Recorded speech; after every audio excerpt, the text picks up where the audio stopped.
Good morning students. Okay, ఈరోజు మనం తెలుసుకునే కాన్సెప్ట్ ఏంటి అంటే గ్రేస్ డేస్. గ్రేస్ డేస్ అనేది బిల్స్లో ఒక భాగం, బిల్స్ ఆఫ్ ఎక్స్చేంజ్లో ఒక భాగం. ఏంటి గ్రేస్ డేస్ అంటే ఏం లేదు, +3 days ఆర్ ఎక్స్ట్రా 3 days. ఏంటంటే గ్రేస్ డేస్ అంటే ఎక్స్ట్రా 3 days. అంటే గ్రేస్ అంటే ఏంటి, దాని తెలుగులో ఏమంటారు? గ్రేస్ డేస్ అంటే మన కోసం ఇచ్చేది, మన మంచి కోసం ఇచ్చేది, జాలితో ఇచ్చేది. ఎలా అంటే ఫర్ ఎగ్జాంపుల్ ఒక బిల్ ఉంది, అది డ్రా చేసిన డేట్ 1/1/2015 అనుకుందాం. 1/1/2015 ఒక బిల్ డ్రా చేశారు. దాని పీరియడ్ ఎంత, 3 months అనుకుందాం. 3 months దాని లైఫ్, అంటే 3 months తర్వాత దాన్ని రీపే చేయాలి అనే ఒక కండిషన్తో on 1/1/2015 bill was drawn. So దాని డ్యూ పీరియడ్ ఎంత అంటే డ్యూ పీరియడ్ ఈస్ 3 months. అంటే ఆఫ్టర్ 3 months బిల్ అనేది పే చేయాలి. ఎప్పటి నుంచి 3 months? ఈ డేట్ నుంచి 3 months తర్వాత. అంటే డ్యూ డేట్ ఎప్పుడు వచ్చింది? 3 months అంటే ఇది జనవరి కాబట్టి April 15. April 1st 15తో 3 months అయిపోద్ది, అంతేనా? 1st January నుంచి 3 months అంటే ఏంటి? జనవరి కంప్లీట్ అవ్వాలి, ఫిబ్రవరి కంప్లీట్ అవ్వాలి, మార్చ్ కంప్లీట్ అవ్వాలి. అంటే మార్చ్ కంప్లీట్ అయ్యి ఏప్రిల్ స్టార్టింగ్తో 3 months అయిపోతున్నట్టు, అవునా? అంటే ఈ డేట్కి యాక్చువల్గా డ్యూ పీరియడ్ ఎప్పుడు అంటే, డ్యూ డేట్ ఎప్పుడు అంటే 1/4/2015. కానీ 1/4/2015 కాదు డ్యూ డేట్, దానికి +3 days యాడ్ చేస్తాము. +3 days యాడ్ చేస్తాము ఆ డ్యూ పీరియడ్కి. దాన్నే గ్రేస్ డేస్ అంటారు. అంటే ఏంటి, ప్రతి బిల్కి కూడా దాని పీరియడ్ ఎంతైతే ఇచ్చారో, ఫర్ ఎగ్జాంపుల్ 3 months అయితే 3 months, 2 months అయితే 2 months, 1 month అయితే 1 month, అలా మంత్స్ ఇచ్చినప్పుడు ఎక్స్ట్రా 3 days అనే గ్రేస్ డేస్ ప్రతి బిల్కి యాడ్ చేస్తాం. అంటే ఇప్పుడు ఎక్స్ట్రా 3 days యాడ్ చేస్తే 1 + 3 ఎంత అయింది? 4 అవుతుంది. So what is the due date అంటే, ఈ డేట్కి డ్యూ డేట్ ఎప్పుడు అంటే being 3 months as due period, what is the due date? 4/4/2015. So on 4th date of April 15 the bill has to be honored. అంటే ఆ బిల్ని ఆనర్ చేసి డబ్బులు ఇచ్చేయాలి. ఓకే, అర్థమైందా? So what are grace days అంటే, grace days are nothing but extra 3 days provided for the convenience of the drawee to pay the amount to the person liable. ఎవరికైతే డబ్బులు ఇవ్వాలో వాడికి డబ్బులు ఇవ్వడం కోసం ఎక్స్ట్రా 3 days ఇస్తారు, వాడి కన్వీనియన్స్ కోసం, పే చేయడానికి కన్వీనియంట్గా ఉండిద్ది అని చెప్పేసి. సో ఆ ఎక్స్ట్రా 3 daysని కూడా కలుపుకుంటే మనం డ్యూ పీరియడ్ అనేది డిసైడ్ చేస్తాం. ఓకేనా? వాడి ఇంకా క్వశ్చన్లో చెప్పడు, వాడి క్వశ్చన్లో ఏమిస్తాడు? ఆన్ 1/1/2015 బిల్ వాజ్ డ్రాన్ అంటాడు, డ్యూ పీరియడ్ వాజ్ 3 months అంటాడు. అంటే అప్పుడు డ్యూ డేట్ ఏది మనమే కనుక్కోవాలంటే ఏం చేయాలి? ఇక్కడ నుంచి ఇది జనవరి కాబట్టి 3 months అంటే ఏప్రిల్ అయిపోద్ది. సో 1 కాబట్టి 1/4/2015 అనుకుంటాం, కానీ ఎక్స్ట్రా 3 days యాడ్ చేయాలి. So 4/4/2015 is the due period. అలానే ఇంకో ప్రాబ్లం చూద్దాము, ఇంకో ఎక్సర్సైజ్, ఇంకొక ప్రాక్టీస్ సమ్ ఏంటి అంటే, on 4/3/2015 a bill was drawn for 2 months. 2 monthsకి బిల్ డ్రా చేశాడు. అంటే 2 months తర్వాత డ్యూ డేట్ వచ్చింది. సో డ్యూ డేట్ చెప్పగలరా? ఇదేంటిది? మార్చ్ అంటే ఏప్రిల్ అయిపోవాలి, మే అయిపోవాలి. సో జూనేనా?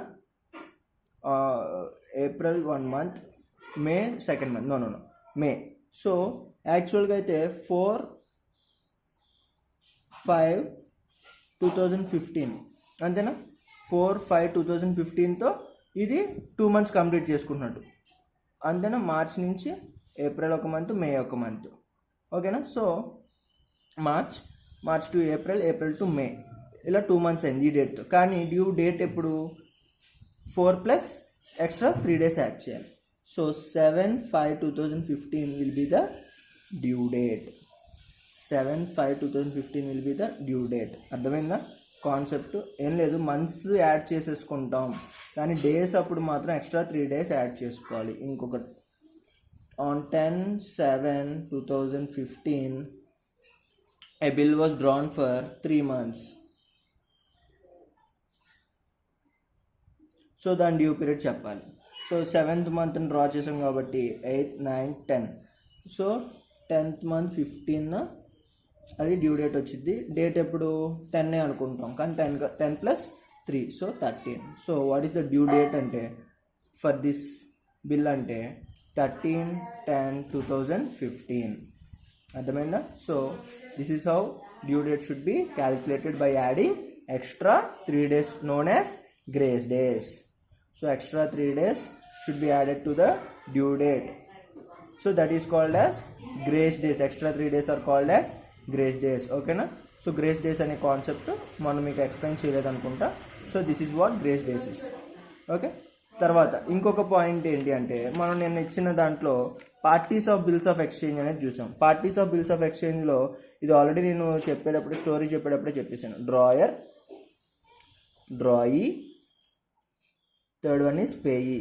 ఇది 5 మార్క్స్కి అడిగే పాసిబిలిటీ ఉంది. అలా కాకపోతే అకౌంటెన్సీ 2 మార్క్స్ క్వశ్చన్స్లో drawer or drawee or payee అని అడుగుతారు. Okay, so who is drawer అనేది 2 మార్క్స్కి అడిగవచ్చు, లేకపోతే డ్రాయీ లేకపోతే పేయీ ఇండివిజువల్గా 2 మార్క్స్కి అడుగుతారు, లేకపోతే write about the parties of bills of exchange 5 marks కూడా అడిగే స్కోప్ ఉంది, కానీ చాలా తక్కువ. సో డ్రాయర్ అంటే ఎవరు? The person who draws the bills. Who draws the bill అంటే who will draw the bill? Generally creditor will draw the bill. ఎవరైతే అప్పిస్తున్నాడో వాడే బిల్ డ్రా చేస్తాడు. So that person is called as drawer. మనం ఈ ఎగ్జాంపుల్లో drawer ఎవరెవరి దగ్గర నుంచి కొన్నారు? ఏ బి దగ్గర నుంచి పర్చేస్ చేశాడు అంటే బి ఏకి అప్పిస్తున్నట్టు. సో డ్రాయర్ ఎవరు? A. B will be the drawer. He is the creditor. Okay, and who is drawee? The person who accepts the bill or person who takes the credit from other person. అప్పుకి తీసుకున్న వాడిని drawee అంటారు. అంటే simply debtor is the drawee. So drawer and drawee అనేది already మనం చెప్పుకున్నాం. So దాని definition కూడా అక్కడ ఇచ్చాము డ్రాయర్ డ్రాయీలో, అది మీరు చదువుకుంటే అర్థమైంది. And who is payee?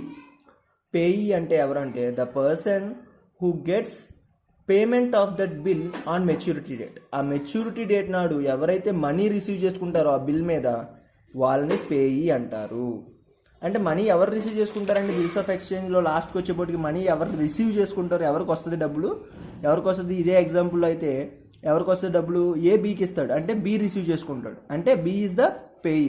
B is drawer as well as payee. ఓకేనా? అంటే ఎవరైతే అప్పిస్తారో వాడే కదా డబ్బులు రిసీవ్ చేసుకునేది లాస్ట్లో. సో పేయీ అంటే ఎవరు అంటే the person who receives payment of that bill on the maturity date is called as payee. Generally drawer will be only payee. డ్రాయరే పేయీ అవుతాడు జనరల్లీ. కాకపోతే but on few conditions, few cases payee and drawer will be different. అది కూడా అక్కడ థియరీలో ఇచ్చాడు. ఏంటి? ఏ కండిషన్స్లో drawer payee డిఫరెంట్గా ఉంటారు అంటే 2 కండిషన్స్.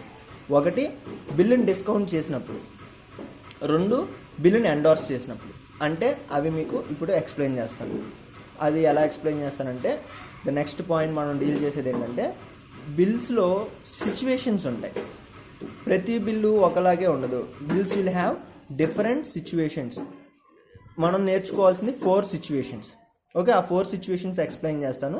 ఆ 4 సిచ్యువేషన్స్లో భాగమే 2 సిచ్యువేషన్స్ పేయీని డిఫైన్ చేస్తారు. పేయీ అండ్ డ్రాయర్ అక్కడ ఏమి ఇచ్చాడు మీకు థియరీలో? ఏమి ఇచ్చాడు?